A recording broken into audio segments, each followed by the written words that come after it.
деньги. Это же стандартная инвестиция. Добрый вечер, Небокрай. Вечера. Как настроение? Отлично. Я на хайпе, я на хайпе.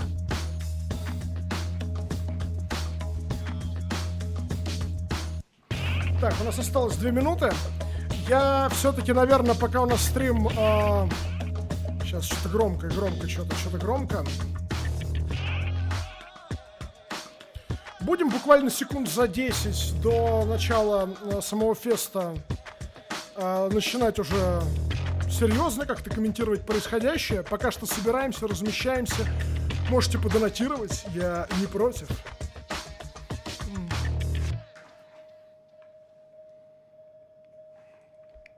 Минус 600.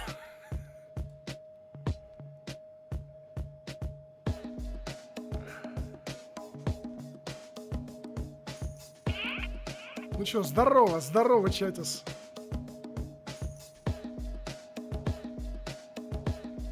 Что я жду? Я жду рэпчину. Я жду рэп.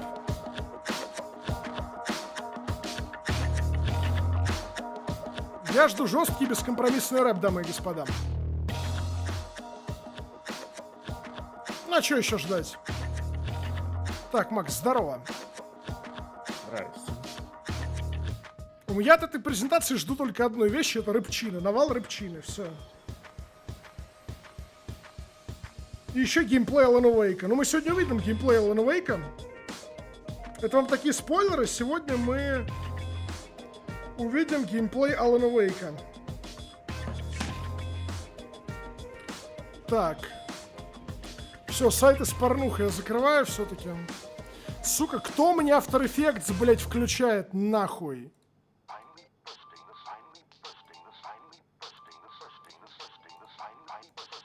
Так, давайте пока все это выключим. Угу, все круто.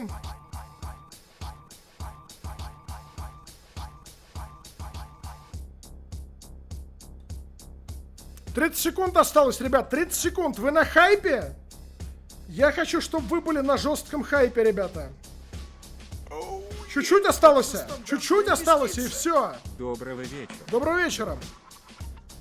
Нахуя у меня After Effects запустился? Я не просил. Дерипан Мадас, спасибо большое.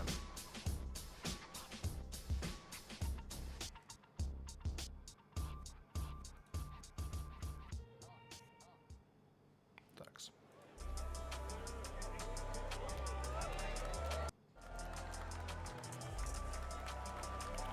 Ну что, все, картинка есть, ребят? Ну что, дамы и господа, приветствую вас на Summer Game Fest 2023.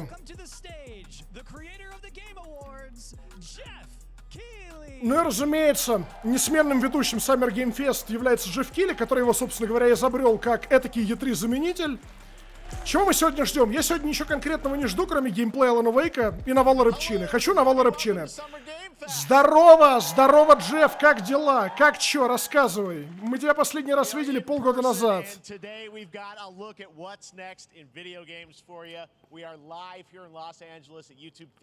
And it feels so good to be in person with a live fan audience for the first time ever. Welcome, everybody. В этот раз на Summer Game Fest, я так понимаю, впервые живая аудитория. То есть раньше это было мероприятие предзаписанное, теперь тут есть живая аудитория. Это классно. Давайте чуть погромче сделаем. The video game industry has come together to show you what's next. This is a cross-industry showcase, meaning no matter where you play games, I hope you'll discover. Ну, Джефф Килли анонсирует то, что это будет кроссплатформенный ивент, то есть мероприятие, на котором будут представлены игры для любых платформ. Ну и, разумеется, было сказано великое слово «excited». Ребята, если кто-то владеет умением создавать плагины специально для презентации Ubisoft, я бы хотел создать Excite-ометр. Excitед-ометр. Ну, Alan Wake 2, да. Новый сезон Fortnite. Так.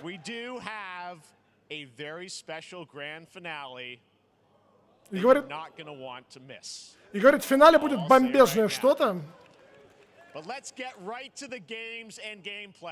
Так. Говорит, первое блюдо — это что-то, чего вы точно не ждете.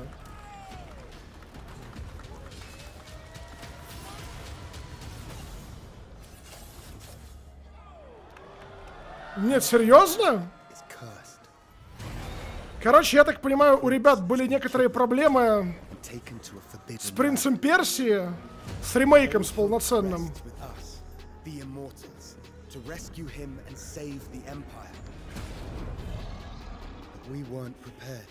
Слушайте, у меня такое подозрение.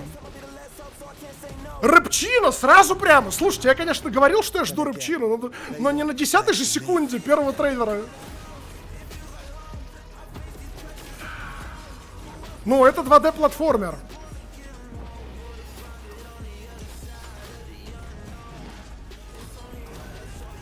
Выглядит, конечно, миленько, но не более того.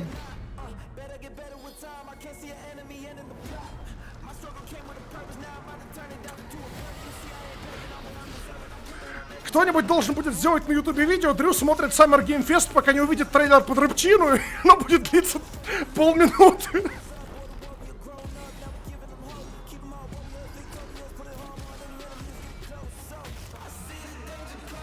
Хорош!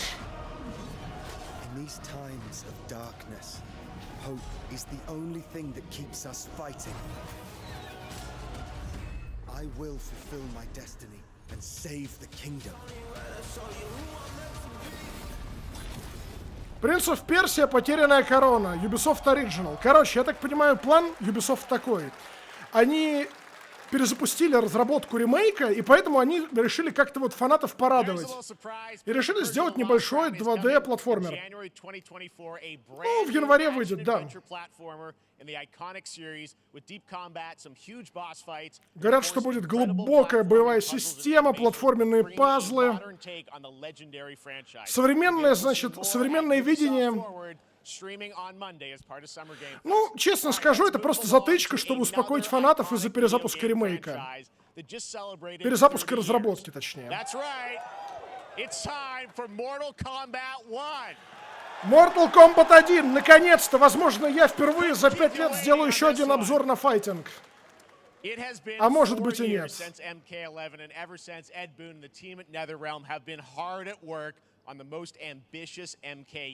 Ребят, кто не знает, я просто еще раз расскажу. Последний раз я делал обзор на Tekken 7, и YouTube его забанил, потому что там дед сбрасывал внука в лаву, и YouTube подумал, что это реально дед сбрасывает внука в лаву, и удалил видео. И мне было очень обидно, и с тех пор я немножко обиделся на YouTube и не делал обзоры файтинга.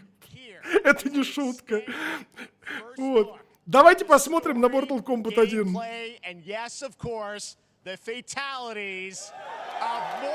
Ох! Я надеюсь, что YouTube подумает, что это настоящие фаталити.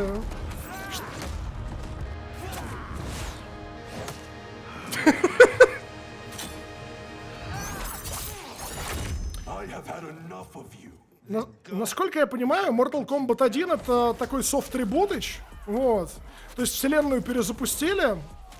Выглядит симпатично. Выглядит симпатично.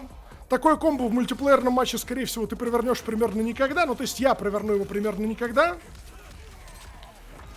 И они хотят его сделать доступным для новичков. Вот, чтобы это такой был entry point, точка входа для тех, кто раньше в Mortal Kombat не играл, но при этом оставить его глубоким для тех, кто играл в прошлой части. Ну, посмотрим, что у них получится. Ну, слушайте, не знаю, как это выглядит. Странновато немножко.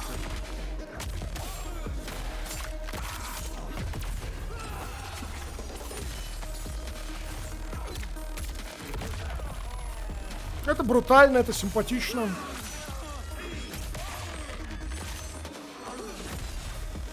Люди пишут, что точно такая же графика. Но если честно, я играл в Mortal Kombat. Ну, то есть я сюжетку прошел в МК-11. И, по-моему, графика даже некий даунгрейд получила. Я не знаю почему, но как будто вот чуть-чуть...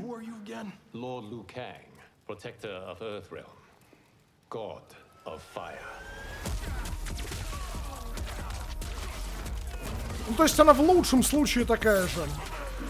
Ну, возможно, мы просто смотрим трейлеры в Full HD, поэтому не замечаем каких-то деталей. Все-таки это стрим на Ютубе, поэтому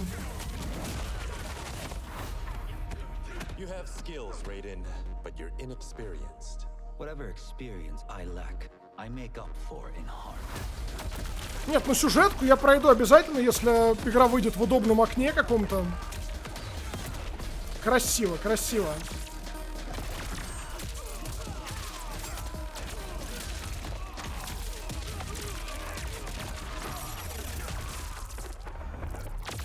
Я за игрой особо не следил, здесь какие-то любопытные есть приемы, которые такие из стакфайта, как будто вы вдвоем что-то делаете.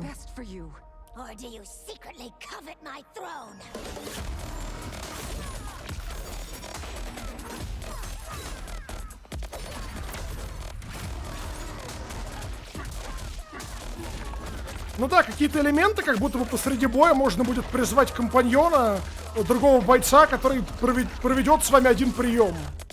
Типа вот как-то так это выглядит. Ну да, типа ассист, то есть, да.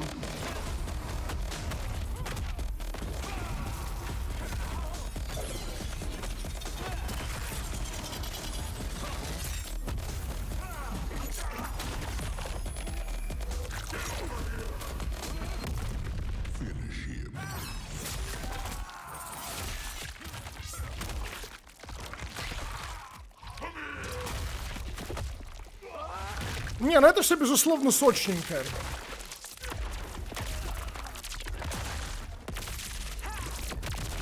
Я не знаю, мне одному Кейдж больше в МК-11 нравился.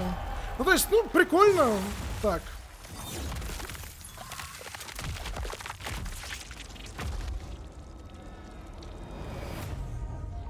It's in our blood. 19 сентября игра выходит. К сожалению, я боюсь, что в это временное окно я буду занят работой над обзором Старфилда и либо Baldur's Gate, что-то такое. Ну посмотрим. Не, трейлер как бы, трейлер классный.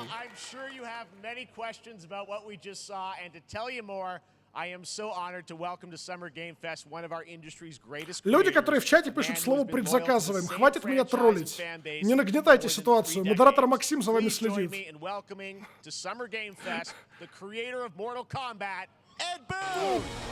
Это Буна позвали, сейчас он может какие-то детали раскроет дополнительные.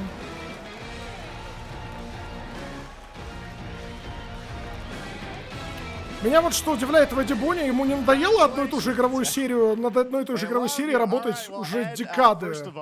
Thank you for that incredible world premiere. We got to see all of the gameplay of MK1 and everyone. Я думаю, что не надоело, иначе бы он прекратил. This is in a it's MK1, right? Went from 11 to 1. So tell us about this. Is it a new timeline? Yeah. I don't know how many people have seen the ending of Mortal Kombat 11. Liu Kang basically was kind of graduated into like, you know, a fire god, right? And he created a brand new universe. And this universe, this is why we're calling it Mortal Kombat 1, is because ну да, Liu Kang в конце МК-11 создал новую вселенную, новый таймлайн. И там те же герои, что и раньше, но просто они имеют другую предысторию. Саб-Зиро и Скорпион теперь братья. Те, которые раньше были конкурентами, теперь вполне могут быть друзьями. Ну, короче, они создают еще одну точку входа для новичков в франшизу. Чтобы люди, которые раньше не играли и не пробовали, могли попробовать и не ощущать, что они что-то теряют в сюжетном плане. Ну, ход логичный довольно. Your main, you know, character that you'll pick, and then I know you also have a separate kind of cameo menu, so you pick sort of a pair when you start the game? Yeah, normally in a fighting game you'll see a roster basically, you know, where you select your character. After you do that, there's a second roster of characters. Потом ты выбираешь второй ростер. Completely different fighters that are the cameo fighters, and these fighters actually they will join the fight. But they blank squares there. Yeah, so it's kind of like imagine yourself with Sub-Zero, but you have some of Jack's moves, and you can call him out. You can do it multiple times, as you saw in the gameplay. You know, so you can basically combine these two characters. All the characters can be combined. Понятно, то есть ты можешь комбинировать всех бойцов со всеми бойцами камео, но возникает вопрос логичный. Возникает логичный вопрос. А будут ли бойцы камео просто бойцами в основном ростере? Или это будут два абсолютно разных ростера? Ну, то есть ростер с бойцами и ростер с камео, они будут разными? Я думаю, что у людей бомбанет, если некоторых персонажей, они только в камео добавят, я думаю, что фанбаза бомбанет от такого маневра. Oh, I see. So you can bring them in a combo. Almost. Exactly, exactly. And Это разные and ростеры будут? There's like a meter up on top, which is basic. That'll limit it, so you can't obviously fire them indefinitely, but you can call them pretty much whenever you want, and they have, you know, like in the middle of a combo, they'll have a lot of you know, basically a whole arsenal of their moves. So Sonya, you saw come out there. Sometimes you'll see them appear twice in there. Ну, выглядит, конечно, симпатично, но не знаю, насколько фанаты хотят, чтобы герои, которые раньше были играбельными, теперь стали просто временными ассистами. Yeah, some of the characters are going to be available as cameos as well as the main roster fighters. So you can play Sub-Zero. Пишут, будут DLC про камео персов. Ну, в принципе, это предсказуемый вектор развития, типа. Ну, не знаю просто. Cameo fighters are kind of like nods back to our first game. So you'll notice Sonya and Kano and Jax are in their kind of older costumes. And so there's a lot of that novelty. We have a lot of like really surprise ones. I think you guys saw Goro. Там еще на ностальгию давят, показывают то, что многие персонажи в старых костюмах из старых игр. As far as getting, you know, we really love the novelty of it. We really want the cameo characters to feel, you know, kind of nod to the old games. Ну, то есть герой камео — это такой поклон старым играм, хорошо.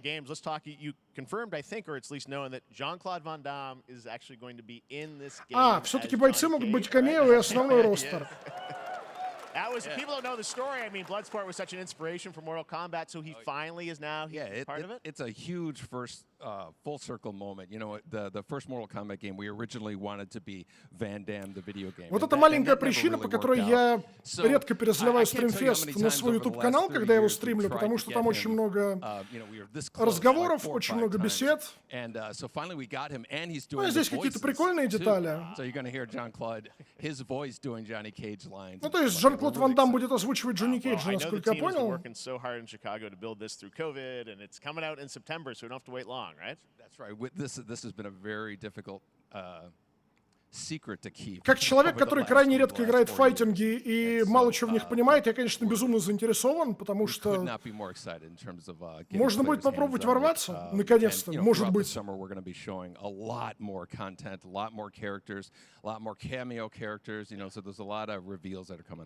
Ну, короче, я так понимаю, что они будут на протяжении всего лета до релиза показывать персонажей, которые у них будут, камео-персонажей. Я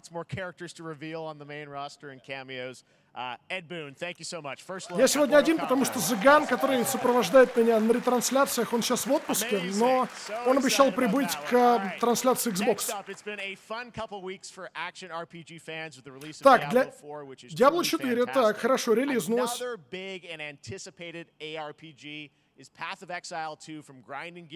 Так, а вот это конкурент Diablo 4.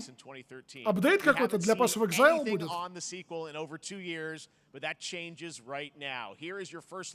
At a raw gameplay capture from Path of Exile 2, a sequel that pushes the engine and gameplay to a new level. Ну хорошо. Вторая часть, Path of Exile 2, хорошо. Where are the guards? Hey you! What's going on? Так, в этой игре есть перекат, потрясающе.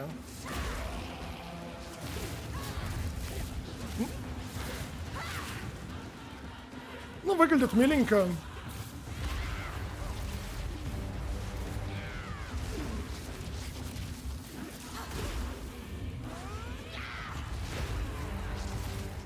Ну, правда, просто миленько выглядят. Я имею в виду... О, вот это было неожиданно сейчас. Это был неожиданный момент.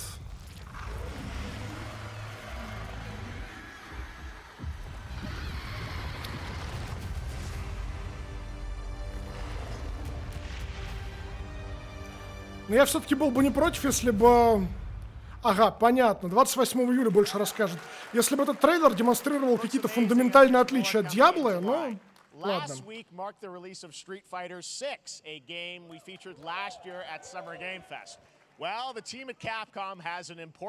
Так, информация от Capcom. Угу. Ну, давайте. Неужели это моя новая любимая игра? Нет? А, нет, это пока не... Нет, это пока не она. Это самое...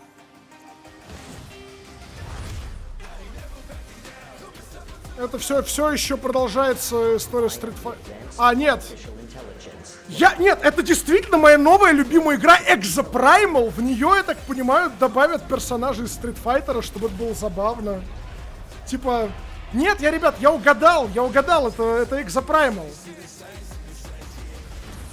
Я практически единственный человек на Ютубе, который сделал про нее видео, потому что мне единственному было на нее не плевать. Это кроссовер тысячелетия, угроза уровня Мстителей, Street Fighter и Exo... Вы видите жидкие аплодисменты в зале? Люди просто не знают, насколько роскошная игра их ждет.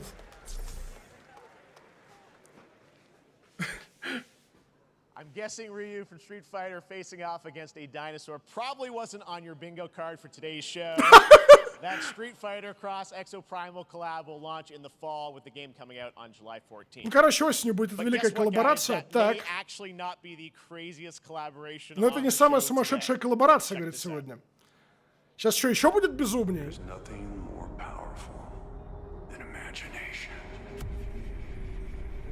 Так, это Алан Вейк, наверное. Не? Нет. Это Николас Кейдж, наверное.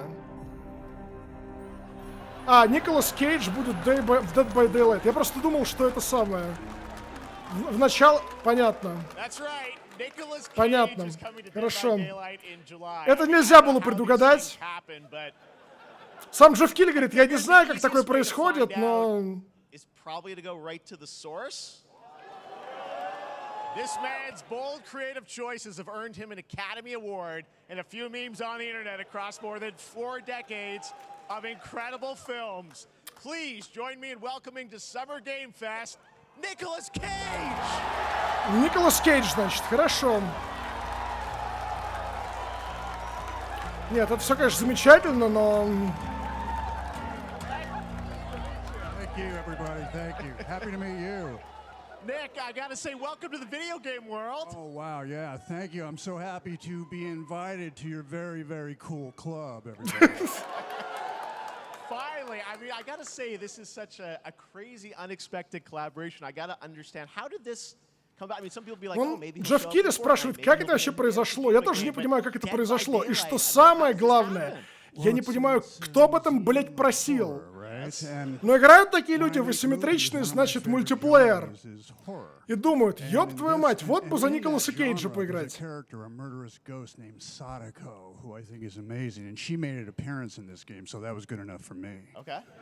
Yeah, I mean, that's what's fun is you're playing one of the survivors in this game, and it's cool that, you know, it really is this museum of horror. Michael Myers, you said all these different characters all coming together. And you play yourself, Ребят, or who do you напишите play? So I play this напишите в чате, кто хотел за Николаса Кейджа поиграть в Dead by Daylight. Named Nick Cage. Ну, он шутит. He's going to a location thinking he's making a movie, and instead he wakes up in the fog. Так, люди в чате пишут, что они действительно об этом мечтали. Все, вопросы снимаются. Serial killers, and it's rather amusing. And there's something about it that I think, as a survivor, is like a bonding experience. It's a bit like hide and go seek. You have your 3 other teammates who are survivors with you, and it's teamwork. You're working together to pull through, and I like that. And so that was a large reason for wanting to do it as well, that feeling of bonding with your friends. And you're fully in for this. I know we heard your voice. Короче, судя по речи Николаса Кейджа, ему просто написали эту речь буквально разработчики Dead by Daylight, и он такой выдавливает причины своего присутствия в игре, типа... Но там вы втроем, типа, играете, коллаборируетесь, это важно, это между вами создает некую связь. From the scream to the grunt, down to the most minimal, exasperated expression of a sigh, whatever it is, it's my voice, so that we are fused. All right. Fully method, Nick Cage. I love it. I mean, this is so fun. This game, Нет, 4 игрока, ну правильно, как бы сам Николас Кейдж и 3 его замечательных друга, потенциальных. Он сам играл в то, куда его запихивают? Нет. Ну, ребят. And that really put the hook in, pun intended. See, Dead by Daylight to me was an opportunity to branch out. I've never been invited into this space. Он рассказывает, что для него это был шанс как-то разветвить свою карьеру. Он говорит, новую хочу аудиторию захватить.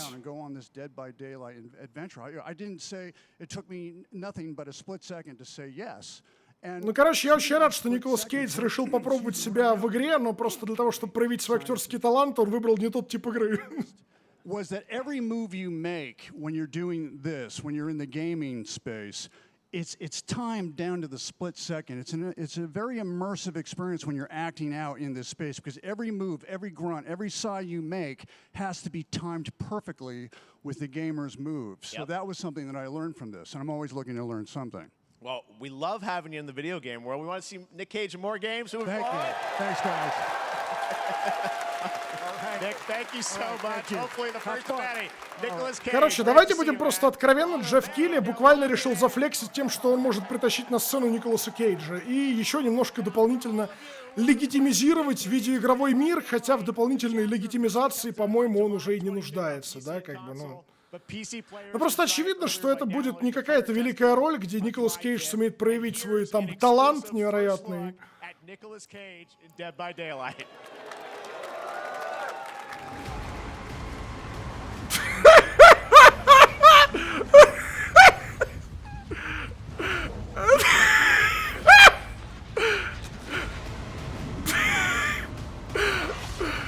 Господи, просто невероятное напряжение, я не могу. Ой, как же он выживает, как же он спасается. Как же он выжил. Ой. Anything goes here at Summer Game Fest. All right, thank you very much, Nick. Now, lately we've been seeing an incredible number of video game adaptations. But back in 2019, он говорит, что мы видели некоторое количество адаптаций видеоигровых. Так. Ребята, трейлер третьего сезона Ведьмака. Последний сезон Ведьмака с Генри Кевиллом. Здорово. Be sure to tune into The Witcher Season 3, Volume 1 debut. Ага, прикольная, хорошая актриса. Ну, текст забыла, ну, бывает, ну и чё. Ребята, если у вас вопрос, почему картинка рассыпается на пиксели, потому что буквально ребята, которые делали этот промо для Ведьмака, они, видимо, на похуй его зарендерили в 480p. Так.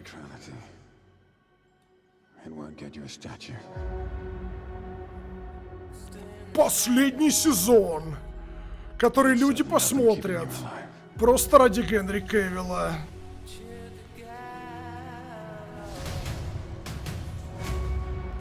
Там уже ничего общего вообще нет абсолютно там с книжной сагой, просто уже полный отрыв уже. О, любовник Родовида на экране нам был продемонстрирован. Не, ну это симпатично. Это типичного тимерца зарубили сейчас на экране. Ну это...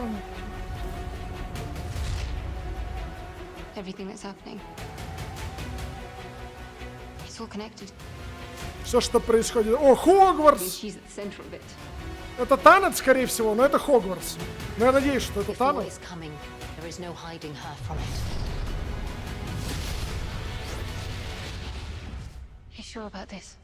Переброска фаерболами за 5 рублей.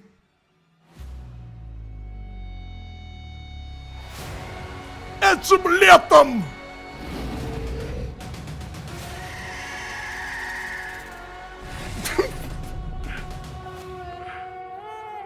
Невероятный маневр, просто охуеть. Это дикая охота, наверное.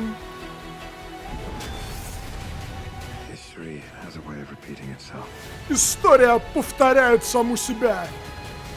И в этот раз повторится история о том, как Netflix нанял хуёвого шоураннера и обосрался.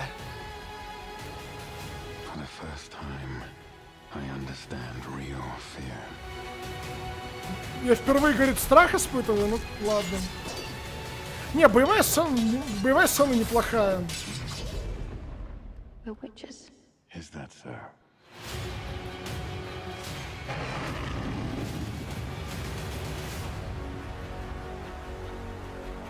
I'll never get over how cute they look for monsters. And they're like, no, please don't hurt me. And then wow, fangs, just like a boatload of fangs, all up in your business. Невероятно, абсолютно стоит подписки на Netflix.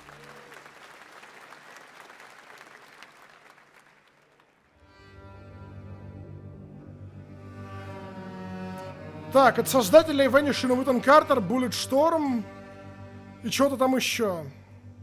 Хорошо.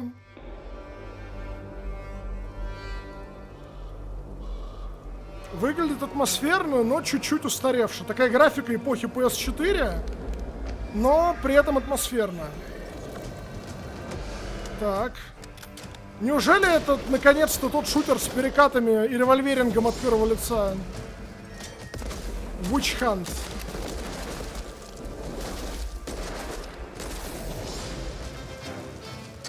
Охота на ведьм начинается. Ну да, Witchfire, скорее всего. В принципе, неудивительно, что выглядит немножко устаревшим, потому что его начинали делать давным-давно. Ранний доступ 20 сентября. Ну, отличная дата для раннего доступа. Так. У человека тирдаун произошел в квартире. Smilegate Entertainment, так.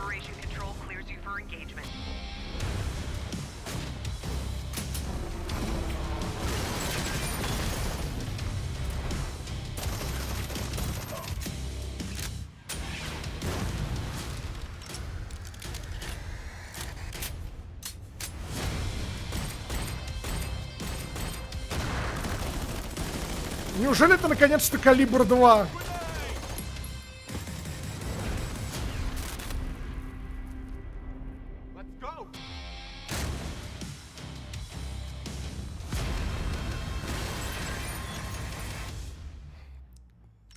Ну, хорошие VR-шутеры. Crossfire, Sierra Squad, Take the Fight to VR. Ну, ладно, хорошо. Этим ребятам придется конкурировать с... PlayStation VR 2 и в Steam. Ну, хорошо. Ребят, кому-нибудь нужен 49-дюймовый OLED с частотой обновления 240 Гц? Мне нужен, но у меня нет лишних денег на такое. Так, а это у нас что такое? Выглядит очень простенько. Это Remnant этот самый или что это у нас? Нет, это что-то, я не знаю, я сдаюсь, но это выглядит плохенько. Но это выглядит как-то плохенько.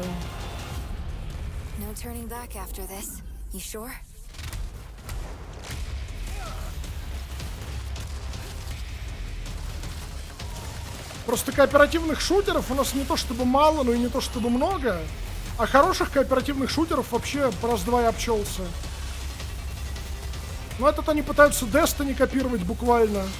Но они реально игры механически здесь Destiny копировать пытались. Какие-то колонны возникающие, опускающиеся. Вот это вот вексоподобное чудо. Невероятно крутая анимация.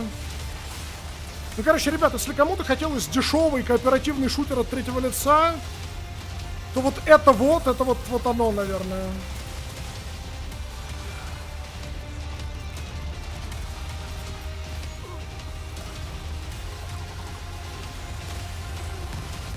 Невероятно интенсивно просто.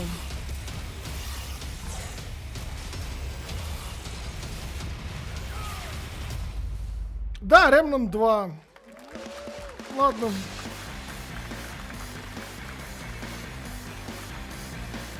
Первый игрался прекрасно, ну, вопрос вкуса. Alan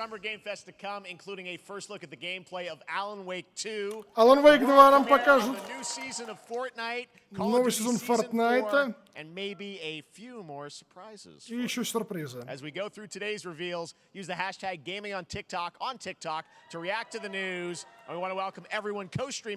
Короче, мужики, срочно устанавливаем ТикТок и реагируем.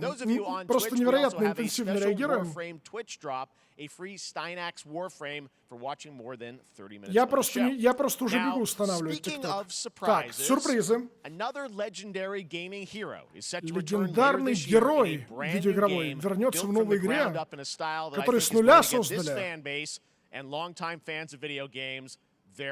И старые фанаты сейчас будут просто в восторге. Понятно, новые приключения.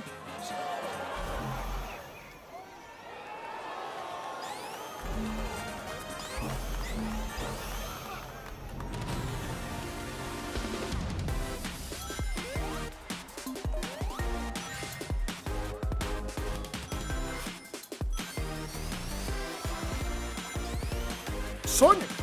Ладно.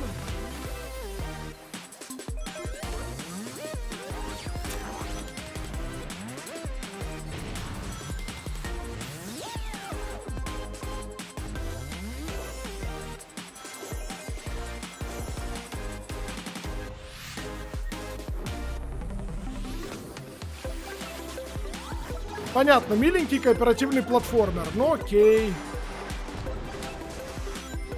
Ребят, вы excited? Я абсолютно excited. Ни хрена себе, Titanfall 3 анонсирован наконец-то. Ну по стене он четко пробежался.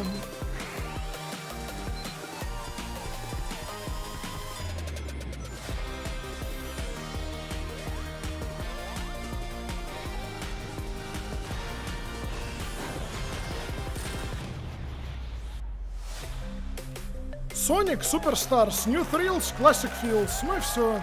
Sign up. Ну, короче, вот вам Sonic.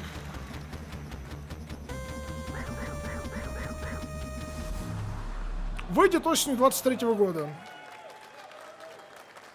How about that? A new standard for 2D classic Sonic that's bound to appeal to new and legacy fans alike. This past April, Honkai Star Rail launched, and as you're Так, в about to see, the game апреле is bringing вышла игра от создателей Genshin Impact, там Honkai Star Rail. Все, что я по ней видел, это то, что там есть какие-то новые вайфочки. Так, ну я так понимаю, что просто ее выпустят еще и на PlayStation. Ну, спасибо.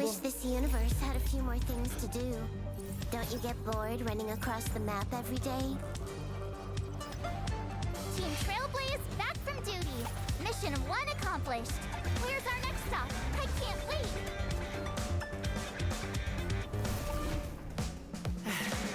Ребят, я вот на это смотрю, я понимаю, что, наверное, фанатам Геншина и Honkai Rails это все очень интересно. Но когда я на это смотрю, у меня только одно желание, оно очень извращенное, вы вряд ли поймете. Хотя, может, некоторые из вас поймут. Можно Scarlet Nexus 2, и чтобы сюжет там был еще более ёбнутым, чем в первой части? Вот просто, можно просто Scarlet Nexus 2 и все. И чтобы там уже инопланетяне, там, четверные реальности, чтобы там вот, ну, просто... Вот кто играл или смотрел обзор, те понимают. Кто не понимал, кто не играл, тот, ну... Это что, это типа Y из Arcane, но не Y из Arcane, да? Персонаж такой.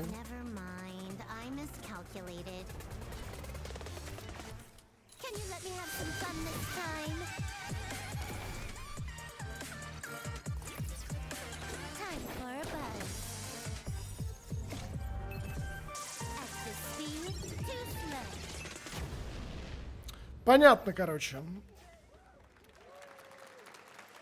Later this year on PlayStation. All right, inspired by the story of Pinocchio, Lies of P is a Soulsborne-like. Итак, дамы и господа, нам сейчас покажут Lies of P еще раз. Но мы и так уже много геймплея Lies of P видели. Так, наконец-то дату релиза назовут. Ну давайте посмотрим. Итак, пиздеж П. Многоожидаемая компьютерная игра в жанре Bloodborne. Но на самом деле там уже где-то геймплея суммарно выложили, наверное, часа полтора. Типа... Не, ну выглядит она уважаемо. Вот она выглядит прям уважаемо. Прям вот хорошо выглядит.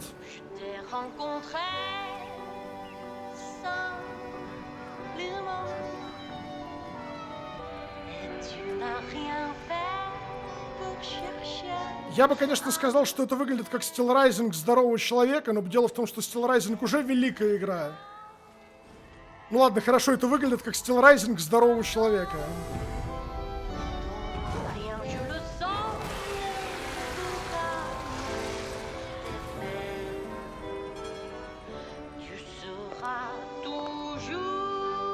Тужур обязательно. Вайфочка вот вам, пожалуйста.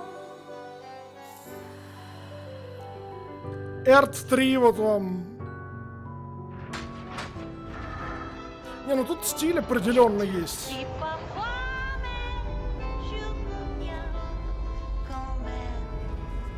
А это уже что-то из DMC 5 примерно. Полуразрушенный город.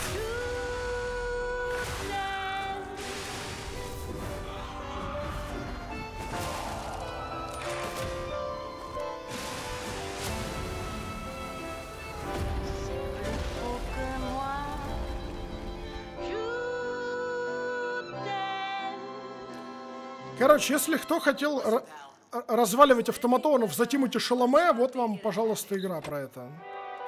19 сентября. Удачи в гробу. Хорошая дата релиза, абсолютно в ненагруженный месяц сентябрь. Отлично выбрали просто.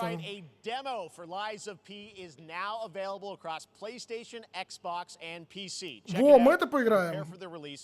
В это мы поиграем, наверное. Демка доступна уже прямо сейчас на всех платформах.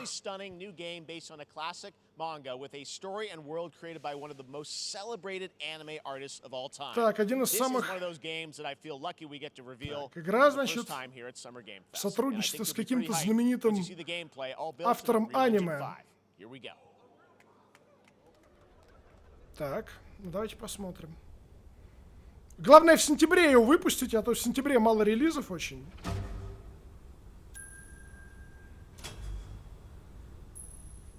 Так.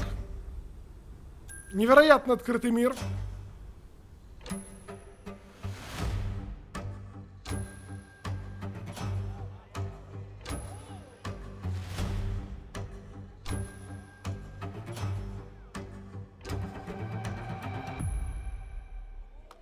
Акира Торияма, Dragon Ball, хорошо.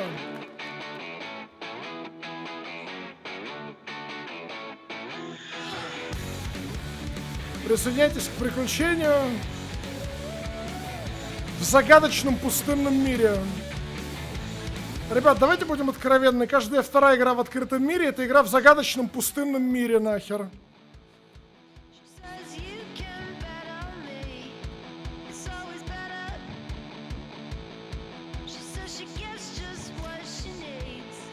Я не понимаю, он просто пахом прыгает людям на лицо, и люди от этого терпят поражение. Я не понимаю, что это была за анимация, когда он просто промежностью человеку на лицо прыгнул. Sandland называется. Окей, ладно.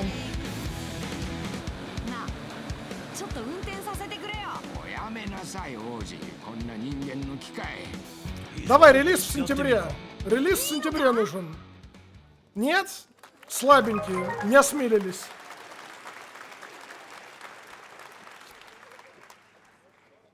Sandland, get ready to become an unlikely hero in an adventure where you don't need to be human to save humanity. That's coming from Bandai Namco, and we're excited to see more of it soon. Independent games are such an important part of the industry, and one thing that's Индия это очень важная very часть индустрии, important supporting those creators as well. After the live show, stay tuned for Day of the Devs from iam8bit and Double Fine with some incredible indie game reveals. Now, one of the biggest independent publishers is Annapurna Interactive. And later this month, as part of Summer Game Fest, they'll be revealing a number of ambitious new projects. Let's see how many you can figure out in this little tease. Ну, маленький тизер от Аннапурны с инди-играми сейчас будет. Stray 2, что ли? Нет, это просто Outer... Типа, это игры, которые у них уже были. Это игры, которые у них уже были. Типа Neon White, вот это все, ну окей. Это игры, которые у них в прошлом году вышли.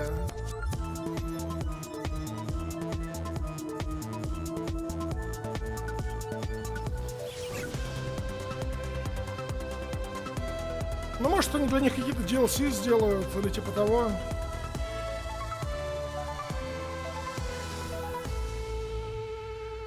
Ну, окей. 29 июня, если кому интересно, можно посмотреть их отдельный... Ну, отдельное мероприятие какое-то, окей. Throne and Liberty, a free-to-play PC and console MMORPG from NCSoft and Amazon. Ура! Поебать! Это ММО! Похуй, скипаем. PvPvE and the ability to transform into creatures Трон и battle свобода, across land, sea, and air. Here's a look at Throne and Liberty. Похуй. Our guiding star has shattered. Обожаю этот пафос. Its shards Путеводная звезда разъебалась, и ее осколки разлетелись по ебению матери. И ты, единственный уникальный герой наравне с тысячами других уникальных героев, а потом онлайн просядет единицами уникальных героев, должен победить зло. in their path. You must find them. Бля, я не слышал, что она говорила, просто знал, что она это скажет. Power. Дай угадаю, уникальная система классов, невероятная система перков, бля, таргет-лог система боевая, рейды, гринды, невероятные квесты, большой мир, свободный для исследования. И ни одного ответа на вопрос, почему люди должны играть в это, а не в Final Fantasy XIV, не в WoW, и, конечно же, не в Silk Road Online. Ну, то есть, ну, типа...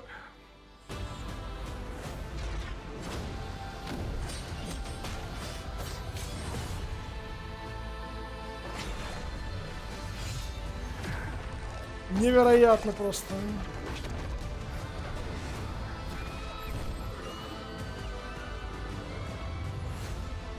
Захвати трон. Это ММО игра, в ней нельзя трон захватить. Там игроков много, а ты один. Там будет катсцена, где ты сидишь на троне, и такая же будет еще у сотен тысяч игроков. Ничего интересного. Ну ладно, хорошо. Да, я посмотрел на эту игру, правдивее было бы сказать, такая же будет у 5 игроков, которые в нее будут играть.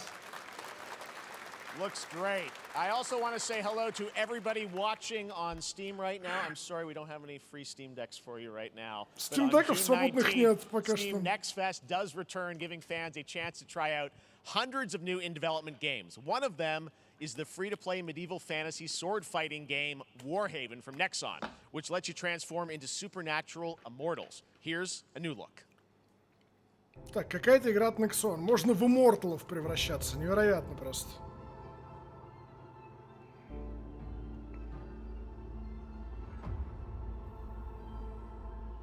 Hear the battle call. Cities rising, empires fall. Ну, сейчас его возродят как Immortal'а, короче. With fighting. We're taking up our arms. Hold the line up here. We take Ни хрена себе тут жаглить можно. and we keep Респектабельно. fighting. Выглядит как For Honor, но как такой немножко говёненький For Honor такой. Ну такой For Honor вайб такой есть.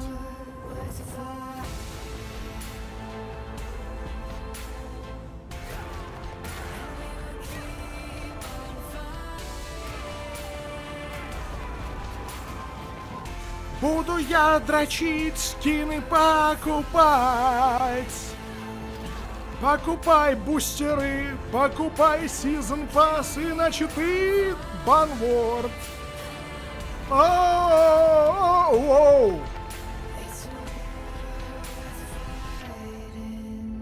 Невероятно просто, охрененно. Битва за Белгород еще никогда не была такой реалистичной. Выйдет осенью, в сентябре выпуск. Ха!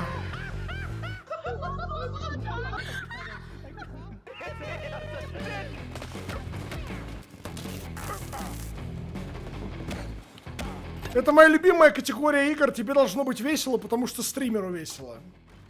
Party Animals. Но я эту игру видел, она довольно забавная, действительно.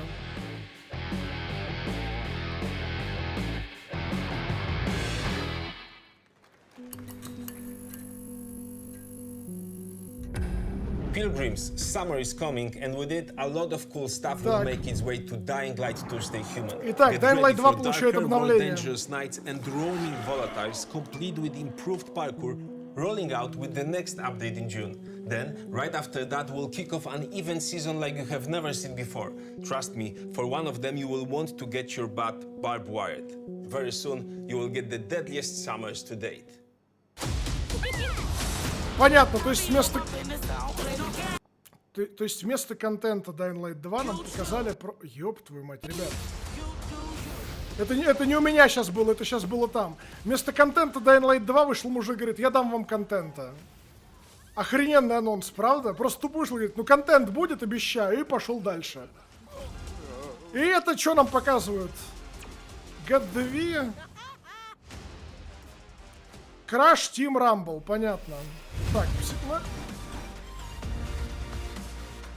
это нам показывают что? То, что The Force Now, Play Over...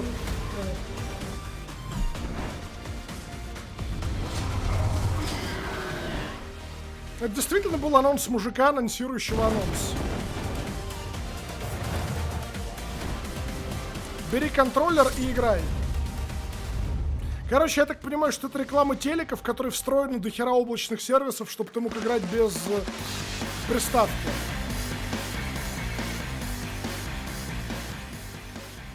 Welcome back to Summer Game Fest. Isn't that great, by the way? Crash Team Rumble is going to feature playable Ripperoo and Engine, Neo Cortex's right-hand guy in season 1. Невероятно, можно будет сыграть за Neo Cortex. Change Невероятно. the topic and descend into madness. В безумие Joining me is a опустимся. guy who was last on stage at the Game Awards 2021 to announce Alan Wake 2.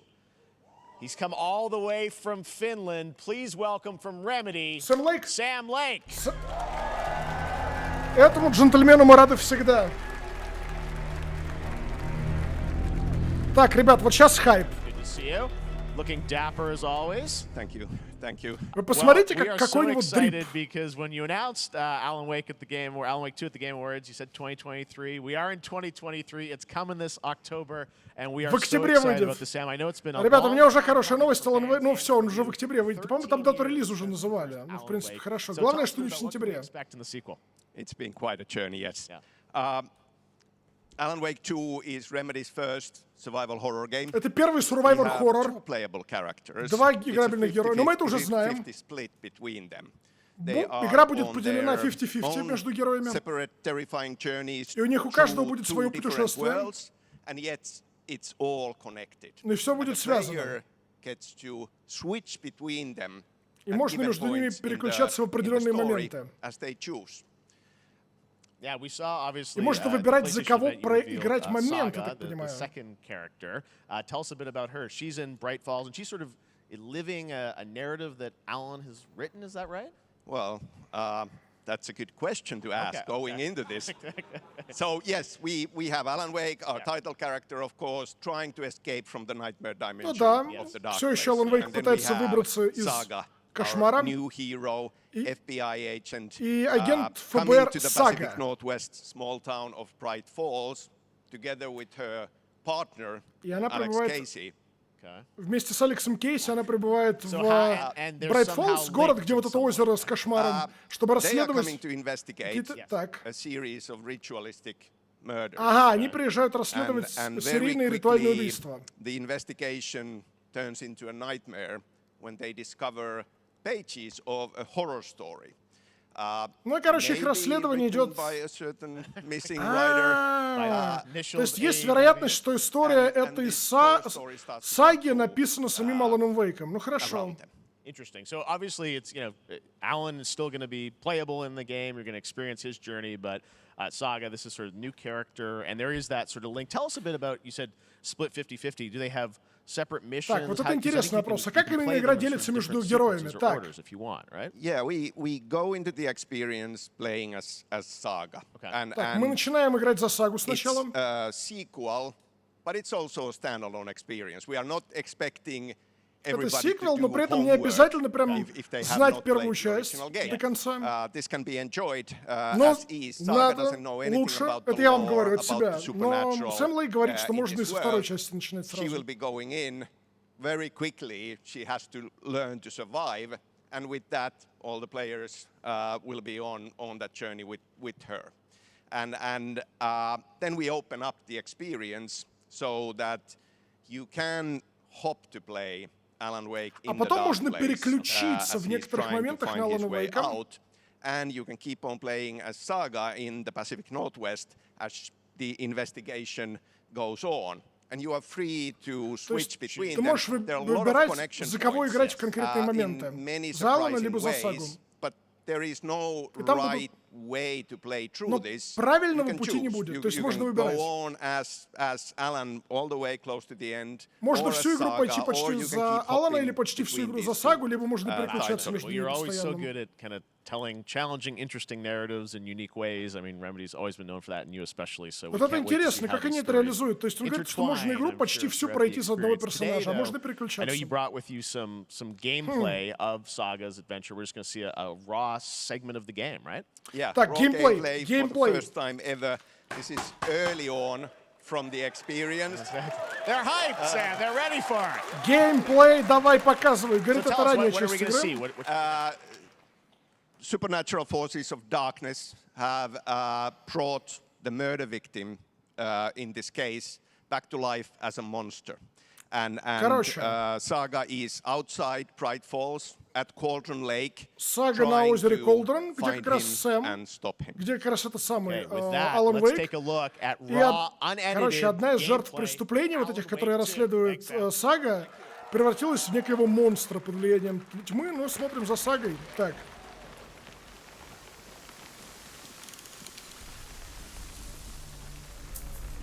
Блин, выглядит красиво, и при этом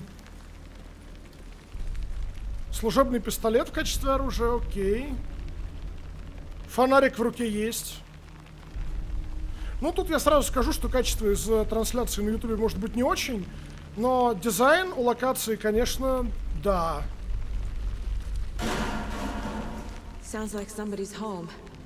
Говорит, кто-то дома.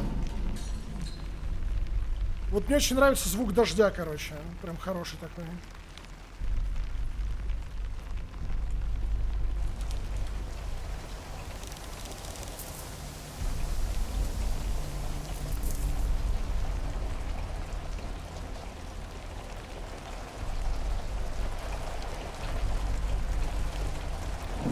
Сага, не заходи. Сага, оно тебя сожрет, не надо. Так, она заходит. Ладно, хорошо. Блин, детализация, конечно, шикарная. Не то, что прям взрыв мозга, но...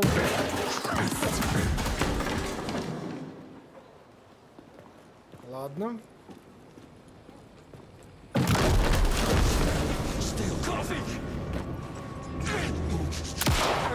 Так. Я узнаю эту дымку. Так. Так, она фонарем изгоняет из него... Она фонарем из него тьму изгоняет, как и в первой части. Будут увороты.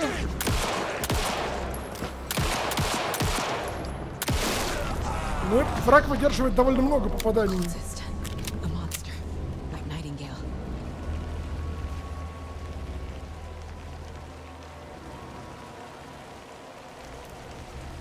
Но я заметил то, что после того, как она изгнала тьму, там открылось уязвимое место, в которое нужно было попасть. И оружие чуть-чуть неточное. Ну, то есть такой Resident Evil вайб. Но явно видно, что они вдохновлялись Резидентом в данном случае. Это прям заметно. О! Подбирай дробовик или что там со стены. Ядрить. Это был холодильник, в котором лежит сердечко. Сердце, на которое кто-то нанес татуировку.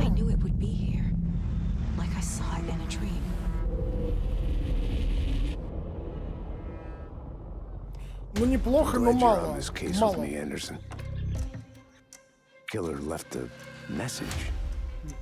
It's for us. We were all trapped in a horror story. The horror story wanted us dead. There's something I'm forgetting. Смотрите, у Алана Вейка там вещи происходят. 17 октября. Ну, не, я на хайпе. Я абсолютно на хайпе. A long time coming, but Alan Wake 2 looks incredible. Thank you to Sam and Remedy for that first look at gameplay. Now let's get a first look at the co-op campaign of Warhammer Space Marine 2 from Saber and Focus. Итак, от ребят из Saber и Focus Warhammer Space Marine. Кооперативная компания. They engaged us on 2 planets. Avarax and Kadaku. I'll be straight with you, Titus. I have my reservations about your reinstatement. There could be questions. Will that be a problem? No, Captain. Галактическая война.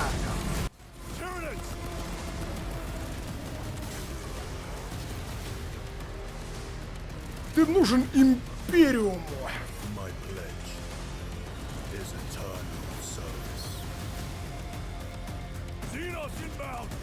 Слушайте, я прям вижу статоры. Я прям в трейлере вижу статоры, когда толпа большая на экране. Я их прям вижу. Я понимаю, что это ранняя версия игры очень, но прям их прям видно, что игра подтормаживает.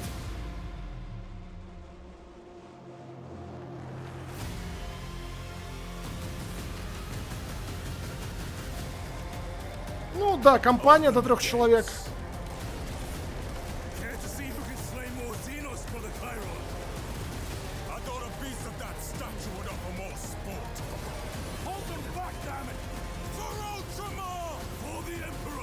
Наконец-то достойный конкурент Exoprimal. Ну все, этой зимой Space Marine. Не, ну кроме шуток, это буквально прямой конкурент Exoprimal. Так, это что такое у нас?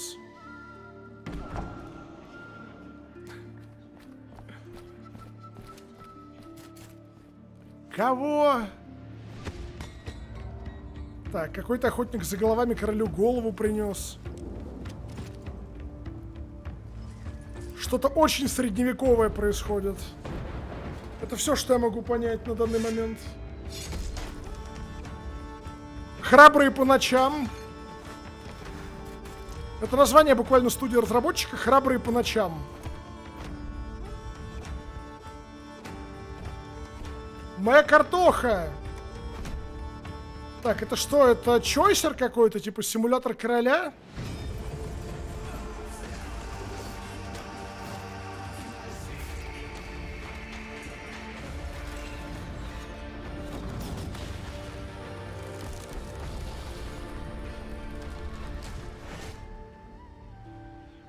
Yes, Your Grace, Snowfall.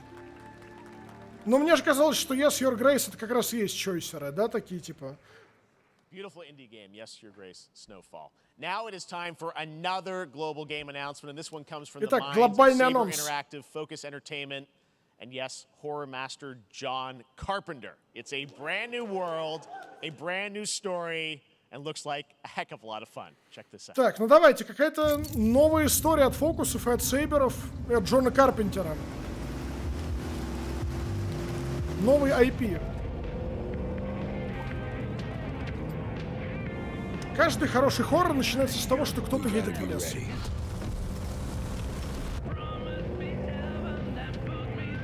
Nobody half-asses it this time.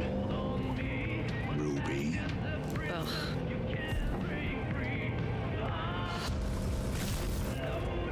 On my mark. 5, 4, 3, 2, 1. Shot through the heart, and you're to blame. You give love a bad name. Toxic Commando. Понятно, зомби-шутер, короче. Лагающий зомби-шутер. Ну, типа, выглядит компетентно, но посмотрим, как будет играться. Не, ну выглядит компетентно. Ничего плохого, ничего хорошего сказать особо не могу.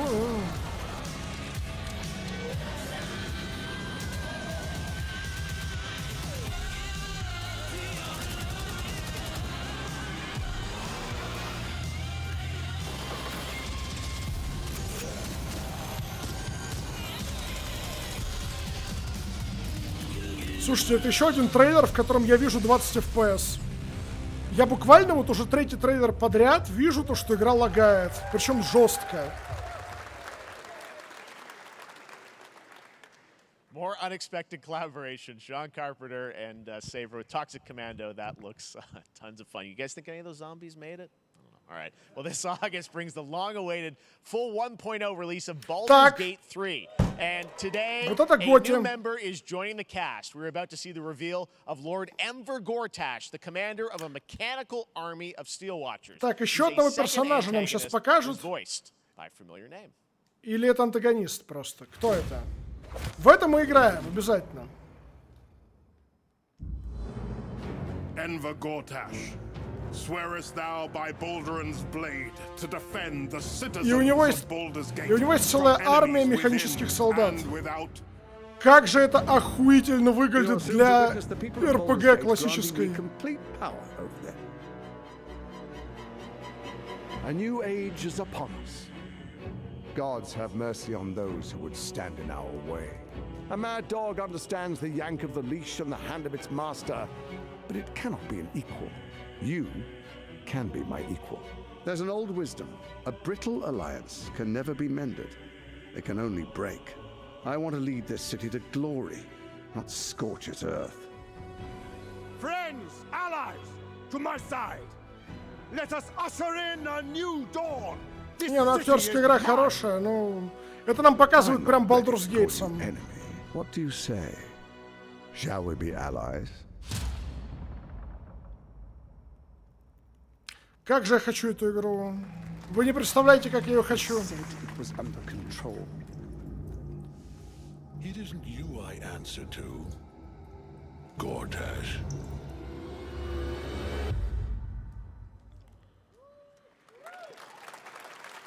Но я боюсь, что она не выиграет Готи просто потому, что Зельда популярнее. Да какой бы крутой она ни была. This fall, Marvel Games and Insomniac are set to bring Spider-Man 2 Spider-Man 2, да. exclusively to PlayStation 5. Sounds like you guys are a little hyped, so to tell us more is Brian Intihar, game director at Insomniac. Brian, thanks for coming by. Так, сегодня нам в это мы играем. I know you got a lot of work to do, wrapping up the game, but we'll check it out in October. Thanks, Brian. We got our date. All right. Now let's take a look at Pal World, a multiplayer open-world survival crafting game where you can befriend and collect mysterious creatures called Pal, who can also fight. In other words, it's kind of like Pokemon with guns. And так, покемон с пушками, we're going to look at the Land of the Morning Light, a new expansion to Black Desert Online, which recreates the mythical folktales from Korea's Joseon Dynasty, and some huge bosses too. Люди, которые хотят демку FF16, я с вами. Ёб твою мать. Pal Worlds. Короче, понятно, это survival игра с покемонами, но не с покемонами.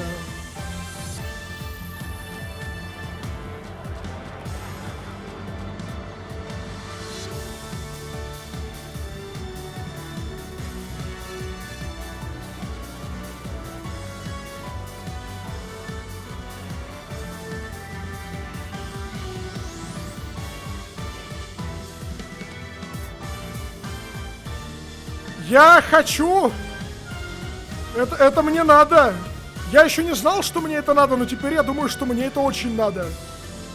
Я так понимаю, что этим ребятам просто надоело, что Pokemon Company делает срань в последнее время. Они такие, типа, мы сделаем покемонов правильно. Еще и в январе 24 года выйдет. Не, ну это бомбически. Я хочу Снорлакса с миниганом.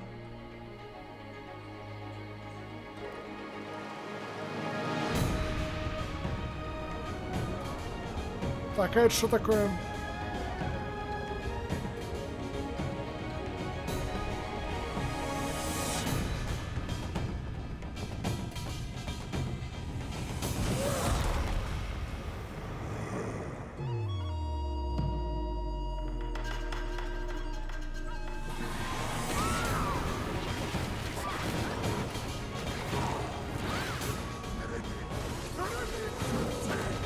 Это какой-то Гэнон на минимальных настройках.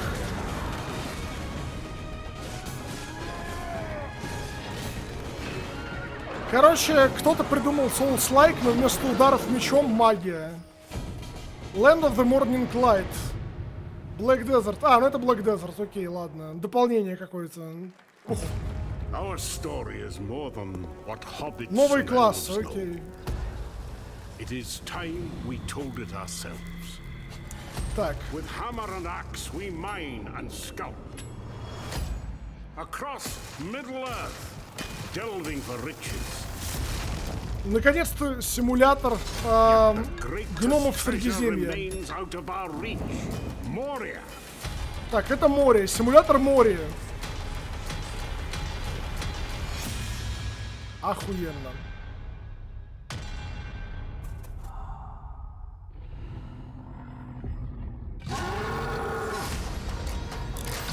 Ребят, я так понимаю, что игры по «Властелину колец» в этом поколении будут фантастически хороши все.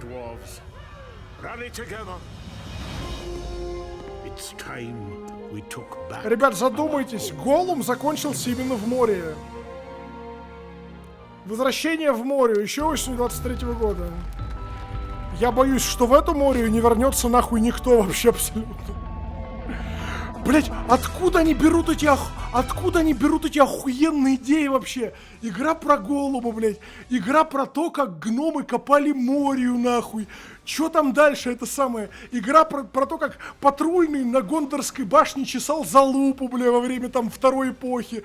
Потом, как, короче, в Шире, та прикольная девушка, которая потом стала женой Сэма, как она готовила на кухне кукинг-симулятор, да, вот это вот. Кто это придумывает, бля? Остановите этих людей, кто-нибудь.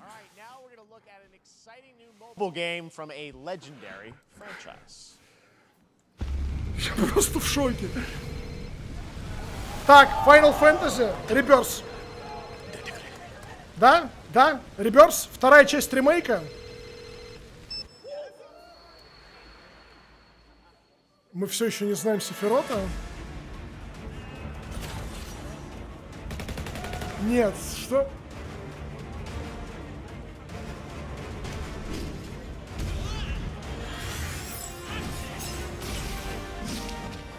Понятно, очередной говномобильный спин-офф финалки 7. Доим финалочку до упора. Доим финалочку до упора, понял.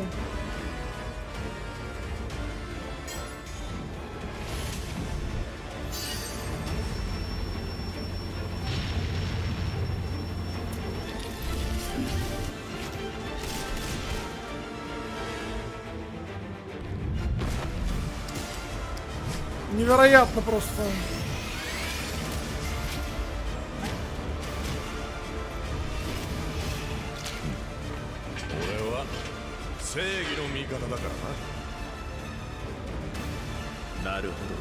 Ну я правда не знал Сефирота.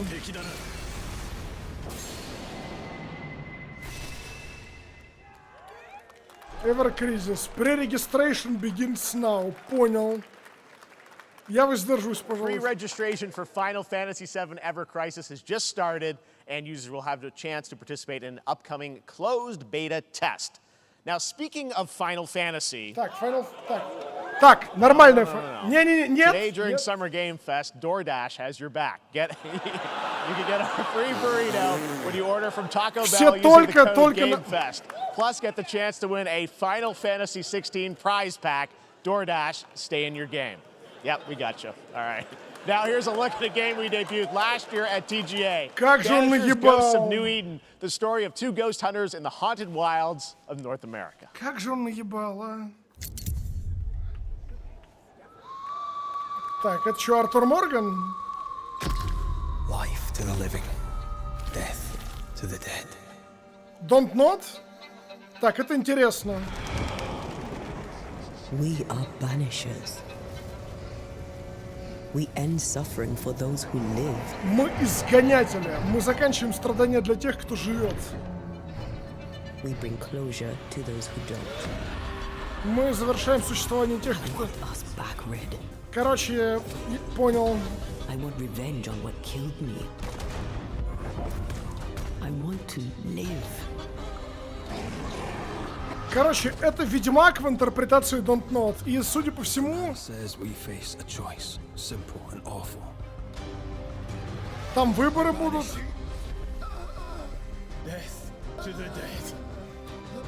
Как же он изгоняет подселение, невероятно. Что-то на уровне Арестовича. Не, короче, я так понимаю, что они развивать будут идеи из вампира каким-то образом здесь. Ну то, что они давно экшен-игр не делали. Мы в это играем. А, я так понимаю, что это два охотника, причем один из них живой, другой нет, или типа того. Banishers, Ghost of New Eden, конец 23-го года. Ну, поиграем, почему нет?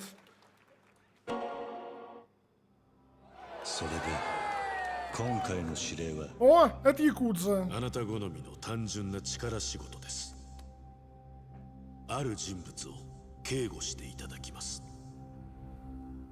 頼みましたよ。コードネーム上流。上流。大丈夫か。ええ、お待たせしてしまって。トラブル発生。車はまだか。到着まで3分。何があった？お前らも今回り右すりゃ無事に帰れる。Понятно. Сейчас будет жесткий файт. さもなきゃ。これから起きることは全部お前らの選んだ結果だ。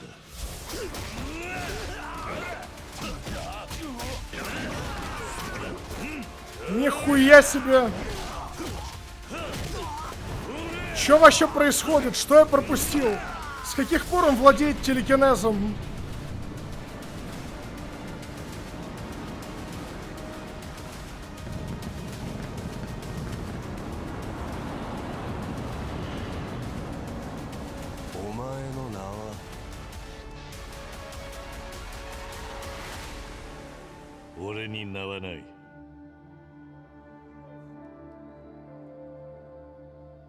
The man who erased his name? Мощно.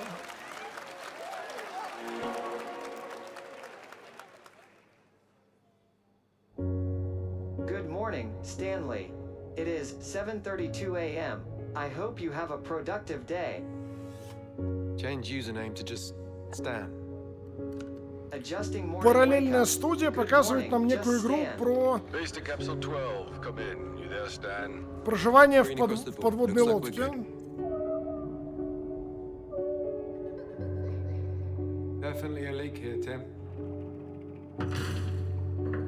Ну, приключение какое-то, судя по всему, адвенчура. How long has it been now? 3 years. 2 months and 17 days. Это история про мужика, который 3 месяца под водой жил. What sort of operation are they running down here? He shouldn't be here. Someone there? This doesn't make sense. Какие-то тайны подводные будет изучать.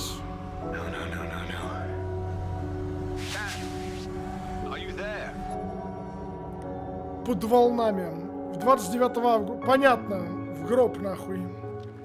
Хорошая дата релиза. Удачи ребятам с ней. Не, игра клевая, но вот это вот 29 августа просто вот, ну... Call of Duty. Well, there's a new Call of Duty coming this fall along with Warzone Mobile. Today we're going to give you the first ever look at Season 4 of Modern Warfare 2 Warzone launching next week. Так, хорошо, нам новый сезон покажут. A new Warzone location with points of interest. И у Call of Duty изменился логотип, ну ладно. Stadium and an abandoned zoo. Yep, it's all happening. Check it out. Here you go. Да может она проходится за один день? Ну, может быть. Вопрос не в этом, вопрос в инфополе.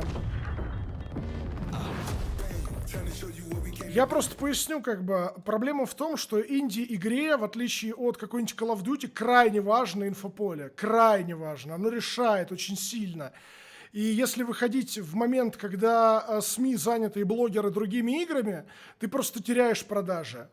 То есть буквально. А вот выйти в момент, когда они не заняты AAA-щиной играми категории Б, это лучший момент, потому что они с удовольствием ухватятся за твой проект. И ты получишь, наоборот, продажи просто так. То есть это вопрос инфополя. Там не важно, какая аудитория у той игры, которая твой конкурент из AAA, это вообще не имеет значения. Это вопрос того, насколько будет аудитория информирована о существовании вообще твоей игры, в принципе. То есть мы это уже проходили. Типа у нас был Thronebreaker от CD Projekt'ов. Очевидно, что у Thronebreaker карточной игры и у Red Dead Redemption 2 абсолютно разные аудитории. Хотя я бы не сказал, что они разные. Типа и то это сюжетные игры хорошие. Вот. Ну и типа, Thronebreaker провалился, потому что никто про него не написал и не рассказал. Вот и все. Season 4 next week. Today is a big day for video games, but also a huge То есть для Инди лучше всего июнь. Нет, для Инди лучше всего июнь, июль, первая половина августа, конец декабря, начало января, первая половина февраля. И апрель тоже неплохо. В среднем вот так. Of 75 consoles inspired by 6 famous Porsche race cars. And I'm thrilled to debut the first design here today inspired by the Porsche 963 that's racing this weekend at the 100th running of the 24 Hours of Le Июнь Mans. еще, кстати, тоже неплохо. Ну там Porsche, короче, кто-то. Я просто вам напомню, ребят, в том году у нас Стрей вышел когда? Середина июля. Внимание, было максимум 60 тысяч онлайна. У нас когда Cult of the Lamb вышел? В августе, в середине. Внимание было? Просто завались. Вот просто завались.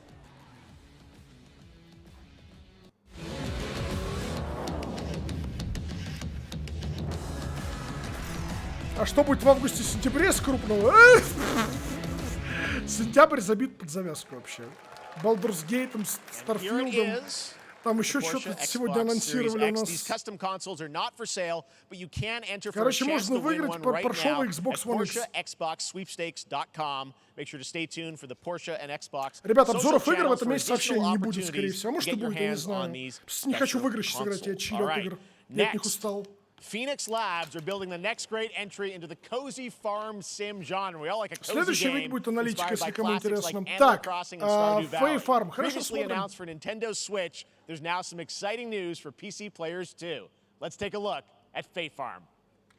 Dear friend, life in Azoria's been treating me well. Days pass so quickly. Before I know it, they turn into seasons. It's been a breath of fresh air. I think we found a way to get cozy and settle in. Ну, уютненькое что-то такое. But there's something more I've да, been типа Animal... itching to explore. Я так понимаю, что это Animal Crossing такой, да. Realms where magic comes to meet us.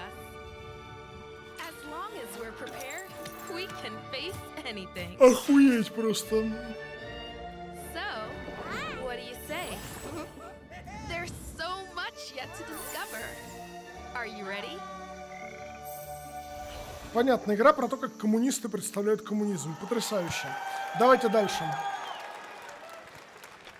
We promised variety. There it is. Fay Farm and Mortal Kombat in the same show. Only at Summer Games. Ну нет, это милая игра, это милая игра, как бы, не вопрос. Chief Development Officer and flannel enthusiast at Second Dinner, the developers behind the popular collectible card game Marvel Snap. What's up, Ben?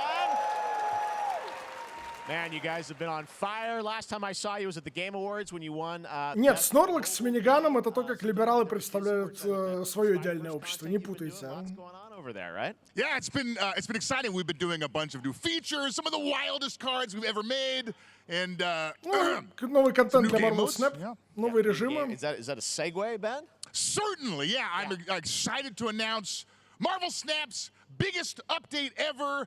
We have a new game mode coming next week. It's Conquest mode. It's a great way to get a super competitive experience and some exciting new rewards. But you don't have to wait till next week. If you haven't tried Marvel Snap, go download it right now on your mobile device or early access on Steam. Как же он орет, энтузиазм просто жесткий. That's you. You're made for YouTube. All right. Well, we heard you brought something fun with you for us to watch, right? Oh, yeah. So listen, I am incredible at card games, so I often win. But some people, and maybe you've had this experience, Jeff, some people lose. Yeah. Fair. And I like to think it's because they suck. No offense, Jeff. But sometimes, sometimes it's because they might just be a little bit unlucky. Cue the tape. Oh, snap. Okay, I don't have an ideal hand of cards here, but that's fine. I'll see what I draw in future turns. Anyway, let's Это мой любимый актер озвучания, замечательный, да. Each player destroys their deck. Okay, I guess I will work with what I have. I'll play Medusa on location number 2. She gets +2 power, And let's see the next location. Clover Dangerfield has a 25% chance of destroying your cow. Okay, well, I mean, 25% isn't that bad. And it's gone.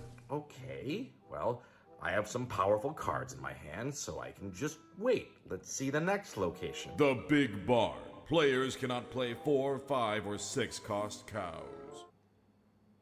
You gotta be kidding me. Also, if you don't play a card this turn, you have 0 friends. No, you're just... Ну, типа стёб над тем, что ему супер неудачная колода выпала, да. Still to come, we're going to look at Immortals of Aveum from EA. Между прочим, это актер звучания Артатоскара из God of War Ragnarok. Проявите уважение. Человек Артатоскара озвучивал. For the smartest way to level up your gaming this summer, compare top credit cards side by side with NerdWallet and start maximizing your cashback rewards on everything from Wi-Fi to headsets. Now, here's a look at King Arthur Legends Rise, a new cross-platform UE5 game for mobile and PC, a Fantasy Squad RPG adventure that is available Fantasy to Squad, pre-register. понятно, хорошо. При регистрации очередная говно ММО, ребят. Ради этого умер E3? Ну, слушайте. E3 умер не ради этого, просто это жизнеспособно оказалось, и E3 нет.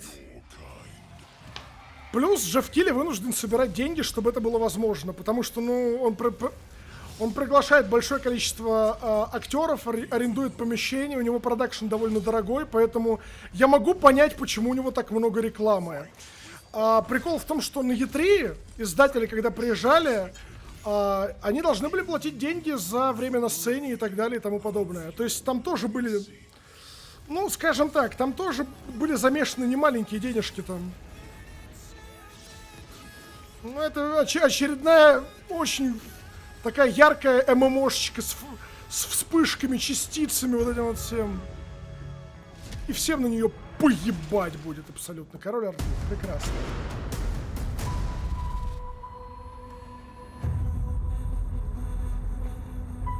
Wayfinders. Do you remember the fall? The gloom descended on Skylight. Короче, случился очередной говнокатаклизм. Вы, команда великих героев, должны спасти мир. Очень необычный премис. Все в шоке. Знаете, какие игры я люблю? Короче, сейчас я выдам невероятную идею. Короче, игры, где ты не спасаешь мир. Вот, короче, игры, где ты не спасаешь мир, я очень сильно люблю. Потому что в них ты, блядь, не спасаешь мир. Потому что хороших игр, где ты спасаешь мир, и где ты ощущаешь, что ты реально спасаешь мир, очень мало. Очень мало. Ну, типа Mass Effect, там это работает. Но в большинстве игр это ощущается, как очередной раз я великий герой, который спасает мир. Очень интересно. Вот в Fortnite я чувствую, что я реально спасаю мир, кстати.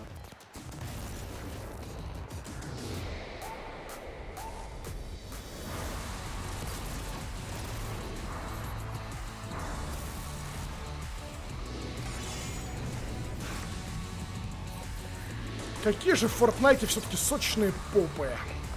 Мы это одобряем. Но это не про Unreal Editor. Правда, они в этом редакторе Unreal уже побанили половину карт кастомных. Потому что они нарушили авторские права. Так, пошаговая 4X стратегия. В течение часа.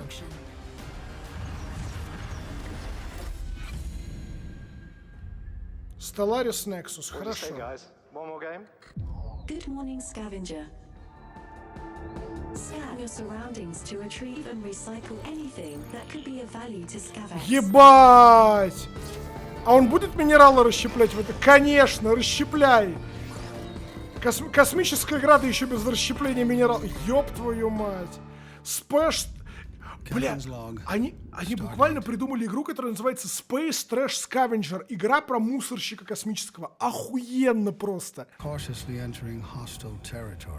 Потрясающе.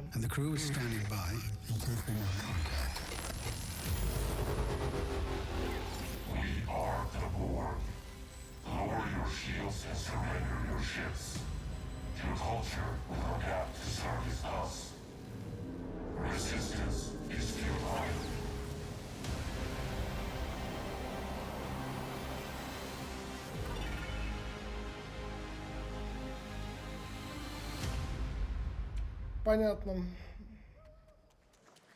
Hey there, Summer Game Fest 2023. It's Will Arnett here. Yeah. Right?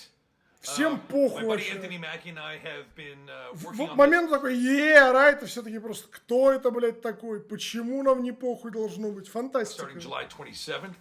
And I'm very excited to share a sneak peek of the character of Sweet Tooth, who I had the pleasure of voicing. Hope you enjoy it. Check it out. This is gonna be fun. Swung a little wide there. Well, aren't we a tall glass of water? Me? Короче, есть такая проблема в игровой индустрии. Все пытаются заниматься маркетингом так, как будто бы они большие игроки на большом рынке, которых уже все знают. Но знаете, типа, вот такие ревилы, когда выходит актер и говорит, ну что, круто, что я появился, сейчас покажу вам штуку, которую вы ждете. Они работают только в одном случае. Если актер охуенно популярен, и эту штуку реально много кто ждет.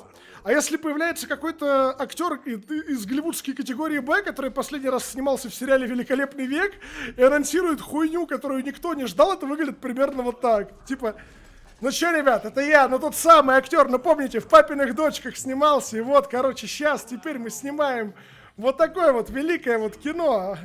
Ну, поняли? Like it when the beat go? Baby, let your booty go. Он в КД... Girl, you wanna show? The thong, the thong, thong, thong. Do you love the silver-haired god? Don't lie to me. Yeah, man. Look, I listened to Unleash the Dragon so many times the disc broke. I'm not a liar. You said you were coming to my show, and then you shot at me. It was a misunderstanding. I've been getting shot at ever since I can remember. It's forced habit, I guess. Sounds like you have trust issues. Twisted Metal New Series, ладно. Ребят, вы готовы смотреть сериал Twisted Metal на сервисе Peacock? Hasn't dreamt of duplicating oneself in order to multitask. This new hack and slash game with a tactical twist allows you to do just that. Brought to you from France, here's the world premiere reveal trailer of Lisfunga, the time shift warrior, coming later this year. Давайте посмотрим игру про воина, который, значит, это самое, дублирует самого себя во времени или типа того. Goddess of time. Receive my light, Lisfunga. Let this power flow through you. Let the power flow through you. And complete your transformation to the dark side. Извините, пожалуйста, это рефлекс просто. Просто рефлекс. I rewind. I begin again, but with another me to fight with. You're coming with me.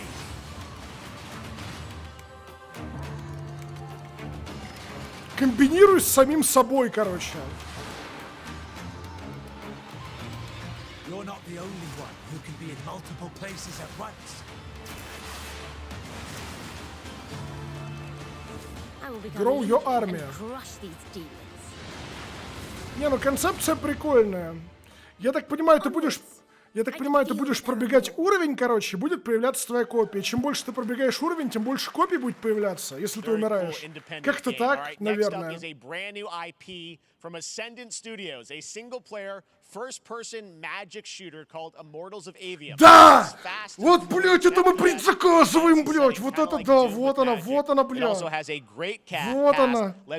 она, нахуйна, вот она. Jack, and he joins us now. Hey, Darren. Hey, guys. Great to have you with us. Thank you. Как же я жду эту помойку. A cool game, super high production value, spectacular gameplay. Tell us about the guy you play. You're the main character, Jack, right? Yes, I am playing the main character, Jack, as seen behind me. He's a battle mage that controls боевой all маг. 3 forms of magic, triple threat. He's brash, he's funny, but he gets the job done. Well, Все три формы магии the gameplay, as контролирует. we've seen, is just so fast-paced. There's so much action in it. You know, with all the spells, the spell casting, and the magic. What can you tell us about the story and sort of how this battle mage Jack comes? Говорят, что от этого протагониста кринжевали даже игражуры. Nothing. He's a I guess they call him a street rat, is what he was. Короче, But уличная крыса. during a time of intense trauma, he summons the power to control magic. Но когда ему было больно и травма была жесткая, он... Navy SEAL squad of this world called Aveum, and they are И он, короче, стал членом группировки вот этих Immortals'ов. You have a great cast. You, Gina Torres in it. Lots of amazing actors in this incredible. Я просто с нетерпением жду этой игры. Дрю говорил, мало игр про чистых магов, теперь их достаточно, но есть нюанс. Да, это правда. Yeah, so this is a wild part of the game. This trailer is going to be showing you the Immortals and myself confronting Sandrak directly, who is the top villain of this game, and trying to end the Everwar. And it's taking place in like one of the most badass levels of a video game I've seen. We're battling on top of a 400-foot mech in the middle of the ocean as it moves around. Они дерутся на 400-метровом мехе посреди океана. Давайте посмотрим. Immortals of Aveum, which comes out this summer for PC, PS5, and Xbox. Thanks, Darren. Ребят, как же мы будем в это играть? Как же я буду в это играть? Я просто с нетерпением. Sandrax literally pushed us to the edge. Everyone that can fight already is. And we're still losing. Как же 2080 требуется для этого кала?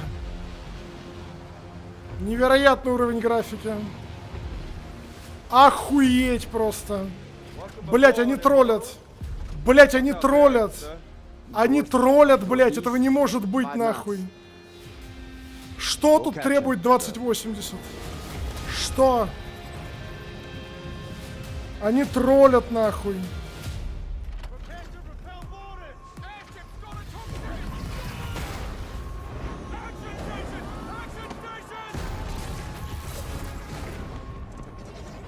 Так, заспойдерменил, молодец.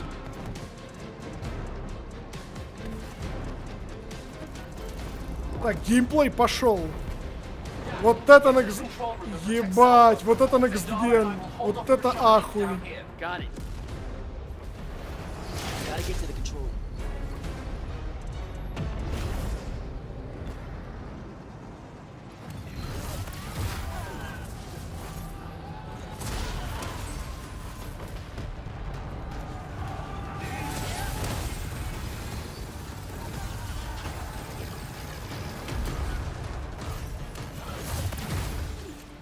Они еще геймплей прерывают каждые 3 секунды. Я почти уверен, что они статоры скрывают просто.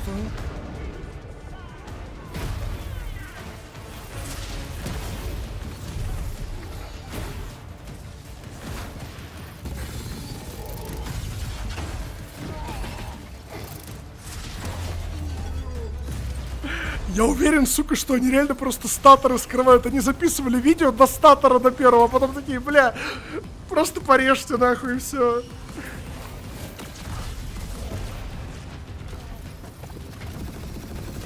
Как же он пуляется.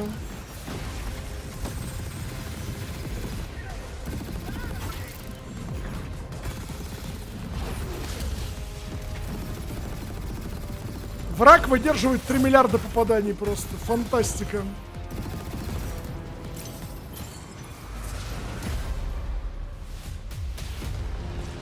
Один боевой маг.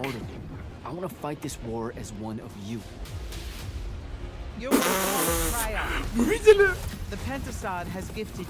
Это выглядит как инди-игра с PS4. Вы это видите?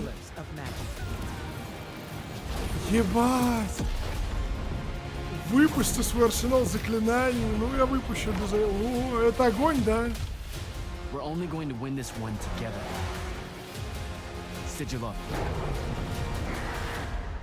это мы играем. 20 июля выходит? Не, мы в это играем абсолютно точно, ребят. Какая Индия? Это не Индия, вы что, ребят? Невероятно. Now, one game that constantly reinvents itself is Fortnite. And tomorrow, Chapter 4, Season 3 Wilds launches. And today, Summer Game Fest is debuting the cinematic trailer to preview the season. The center of the island has collapsed, revealing a vast hidden jungle with ancient secrets to discover. And of course, there's a whole new Battle Pass lineup where you can unleash the power, yes, of Cybertron. Here we go. Силу Кибертрона можно вызвать, отлично.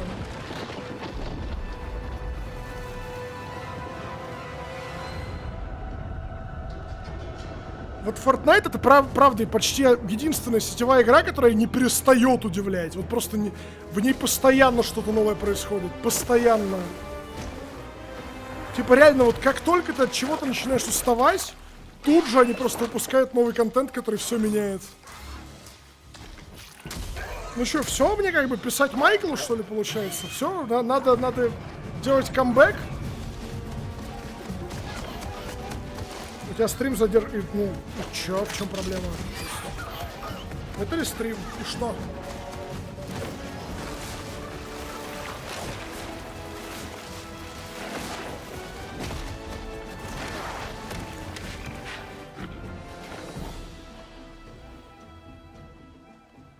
Пирамида.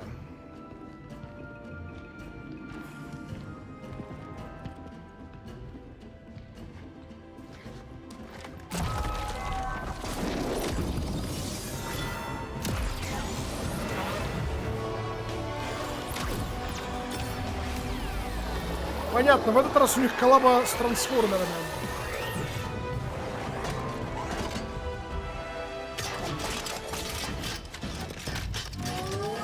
Так, а что эта штука будет геймплейно делать, главное? Ёб твою мать.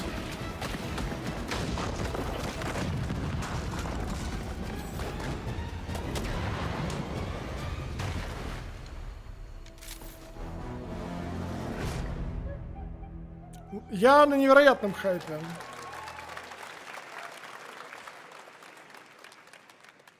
Fortnite Wilds launches tomorrow. Well, finally, guys, it's time to get to our grand finale. Так, великий финал. Так. It is a deep honor for me to present this game. What you're about to see is a world premiere trailer that gives us a new look at an expansive world we can't wait to explore again. DLC Elden This Ring? game comes from a studio that surprised the world and redefined the RPG genre with its iconic characters and rich storytelling. And I want to thank them for this trailer for one of gaming's most anticipated upcoming releases. The rumors were true. Слухи были правда? Какие слухи? Слухов было много. Ну, это Final Fantasy 7 Rebirth. А, ну окей. Search and rescue operations are already in progress. Так они вроде же победили судьбу в прошлой части. А, окей, ладно. Ну да, это Final Fantasy 7 Rebirth. Just look at it all. It's so green. Even after everything we've done to it, it's still going strong. It may look that way, but in reality, it's barely hanging on. I was wondering, what's Cloud been doing these past 5 years? Where's he been? And you're asking me this?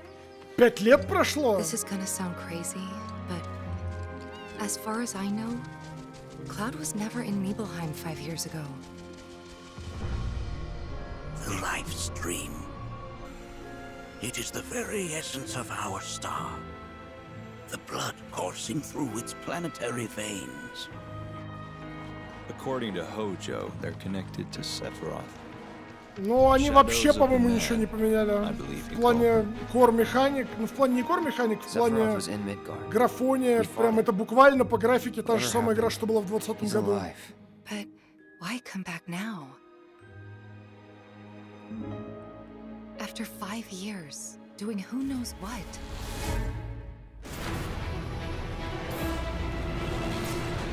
Well now, think we woke it up. Angered it, more like.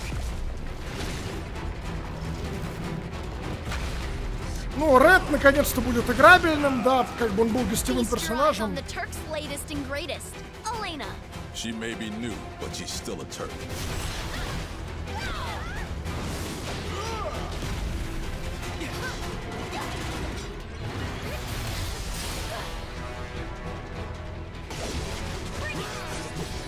Ну, геймплейно это буквально почти та же игра будет. Ну ладно, окей. Ну так выглядит, во всяком случае. Ну, за Реда можно будет поиграть.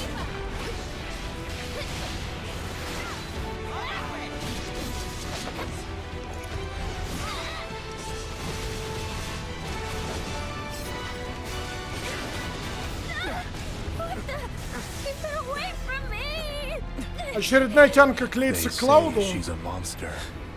That she can peer inside you, into the very depths of your soul.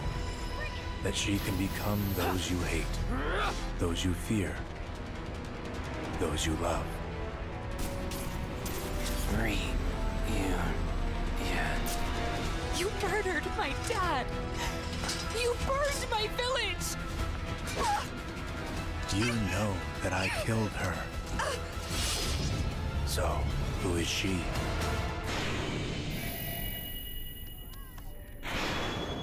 Ну, это, конечно, очень круто. Типа, в начале 24-го на 2 Blu-ray дисках. Ну ладно, окей. There you have it. That was Final Fantasy VII Rebirth coming early 2024 to PlayStation 5. Nomura-san, thank you so much. All right, that's going to do it for Summer Game Fest, our live showcase. But that is not the end of Summer Game Fest. Stay tuned this weekend for updates on many more games during SGF Play Days, a hands-on event for media here in Los Angeles, including Cyberpunk 2077, Phantom Liberty, as well as the Xbox and Bethesda showcase on Sunday. Right now, though, stay tuned for Day of the Devs from I Am 8-Bit and Double Fine, which celebrates the independent game culture with a number of new game reveals over the next hour. Ребят, стоять. We'll see you this summer, later this summer on August 22nd for Gamescom opening night live in Germany, and again in December when we come together here in Los Angeles to celebrate 10 years of the Game Awards. Thanks for watching, everyone. Ну все, хорошо, он там пригласил уже на ТГ в декабре. Вот. Ну, короче, что могу сказать? Это было, ну, типично для СГФ, то есть ничего такого. Вот. Сейчас давайте я перейду вот в этот режим. Что я могу сказать? Это было довольно типично для СГФ, ничего такого выдающегося нам не показали. Нам, пожалуй, Final Fantasy VII Rebirth, если кто-то не понимает, почему Final Fantasy VII ремейк это круто, посмотрите мой обзор, поиграйте на ПК, она есть. Но ничего нового технологически я там вообще не увидел в Rebirth, то есть это буквально игра на тех же самых рельсах, просто, ну, продолжение истории, другой контент, собственно, сюжетный. Вот. Что могу сказать? Во сколько у нас деволверы, я думаю, вот всех, что интересует, сейчас скажу. Сейчас скажу, во сколько у нас деволверы. Вот. Так, секундочку.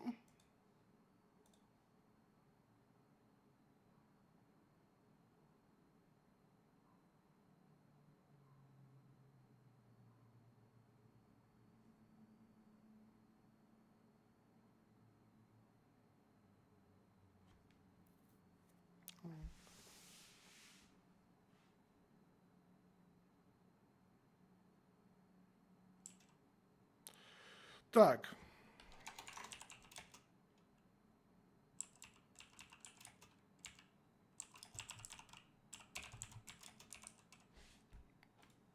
Хорошо, я тут, ребят.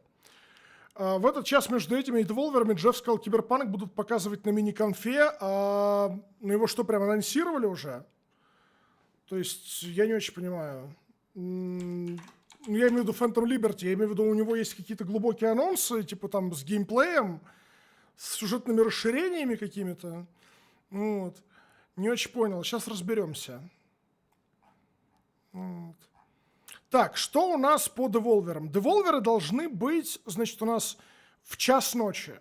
Если хотите, ну, деволверское шоу, это, по-моему, 15 минут будет. Просто 15 минут веселого представления. Я не знаю, будут ли они киновселенную деволверов развивать. Там есть информация об этом. Будут ли они свою киновселенную развивать в итоге деволвера? Это главное, что меня интересует сейчас. Вот. Неизвестно. Киберпанк на Xbox покажут. Киберпанк покажут на Xbox. Мне интересно.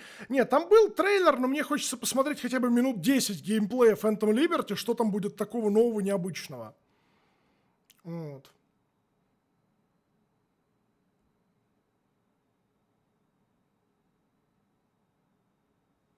Сколько будет идти трансляция деволверов, интересно, это пост.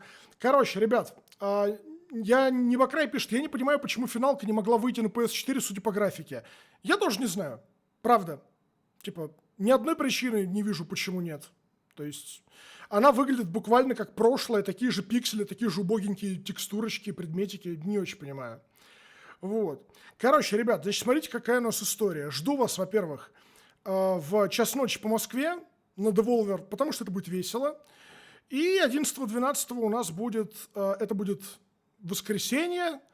Жду, значит, в 20:00, но в 19:55 жду вас на главной конференции. Это будет майкрософтовский ответ Саням. Вот там будет, скорее всего, разрывнуха. И еще 12 числа поржем, что там Ubisoft покажут, тоже прикольно будет. Вот. Ну, что могу сказать? Ну, это было, как всегда, так, ну, средненько. СГФ всегда средненький. Там обычно 1-2 бомбезных анонса. В этот раз бомбезный анонс, но это Николас Кейдж. Все. Вот. Ладно, ребят, я вас обнял, поцеловал. Люблю, целую. И встретимся буквально, ну, через часик, получается. Все, давайте. Давайте, до деволверов. Будет весело.